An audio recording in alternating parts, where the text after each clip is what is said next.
closer. Good, good, Dean.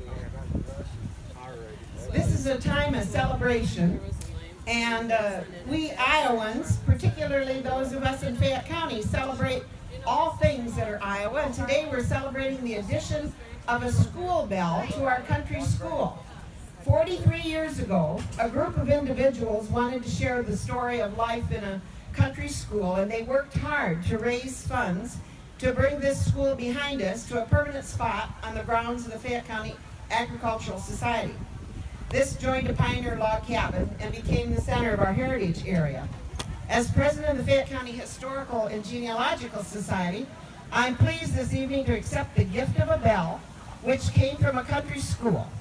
It will remind those who hear it ringing of the place the bell played in the life of those who attended a country school. We accept this bell from the Howard Boyle family, daughter Alana and Mark Levine of Owine, and daughter-in-law Charlene Boyle of West Union. Howard Boyle graduated from Elgin High School in 1929 and attended Upper Iowa to receive his normal training certificate, which allowed him to teach at a country school. I gotta sit. This will be better. I can hang on to this. Thank you. He received his normal training certification, but he could not teach until he attained the age of 18. From 1931 to 1935, Howard taught at Pleasant Valley No. 9, also known as the Wilson School. He then taught at Pleasant Valley No. 2, known as the Bracken School. When the schools closed, Howard purchased the school bell from one of them, the family isn't certain which one, and proudly displayed it in his front yard. After his death, the bell moved to the yard of his son Brad and daughter-in-law Charlene Boyle. Howard's daughter Alana said, donating the bell to the Historical Society to be permanently placed at the Fayette County Fairgrounds holds special significance because the Boyle family has a long history of participation at the fair. She went on to explain that Howard and his father Ed Boyle brought their Shetland ponies to the fair each year, and they offered pony rides for 5 cents. A story in their family lore says that one year a young rider and a pony vanished. Young Howard was sent to find the missing pony and rider, only to find him at the far end of the fairgrounds offering rides for 25 cents. Howard and his wife Marjorie ran the Boyle lunch stand for many years. It stood south of the Floral Hall across from the dance pavilion. They served foot-long hot dogs, burgers, fried chicken, pies, and Marge's famous potato salad. Many family members and local kids worked at the food stand. Boyles also ran the concession stand under the grandstand, offering pop and popcorn. Alana said Brother Brad was not too excited about calling out popcorn for sale while walking through the grandstand during races and performances.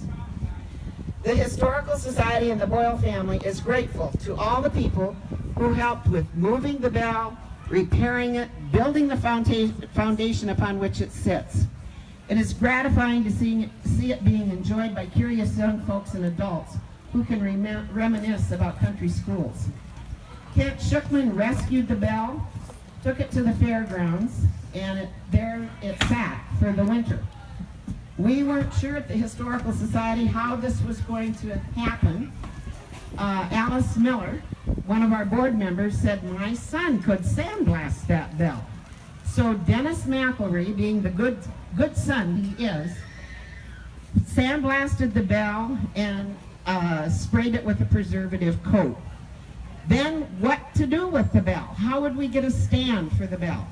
Mike Hines created a stand, and he said, I think the community has some extra limestone from the streetscape. The West Union Council agreed that we could have some slabs of extra limestone. Then he created this, and we have a great deal of appreciation to Don Bright, who seemed to haul this bell all over in the back of his car until it finally had this permanent resting place. At this time, we dedicate this bell to the fairground and the country school. When visitors hear it ring, may it remind them of the days they were called to come in to begin classes or to come in from recess. Would members of the Boyle family step up and be the first to ring the bell?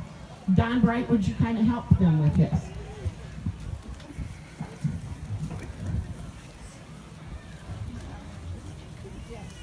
Mike, stand in.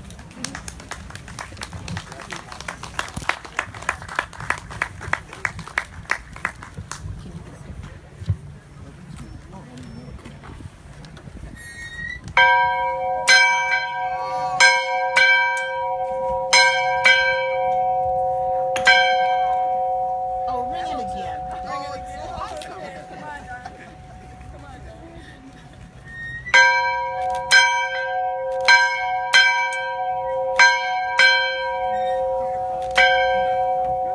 And Mark, is he using your camera or phone to get a picture? No, oh shoot. I don't know why I didn't have mine. Oh, We'll get one from somebody. okay. Linda might have one. Yeah, okay. Thank you, folks, very much. Yes.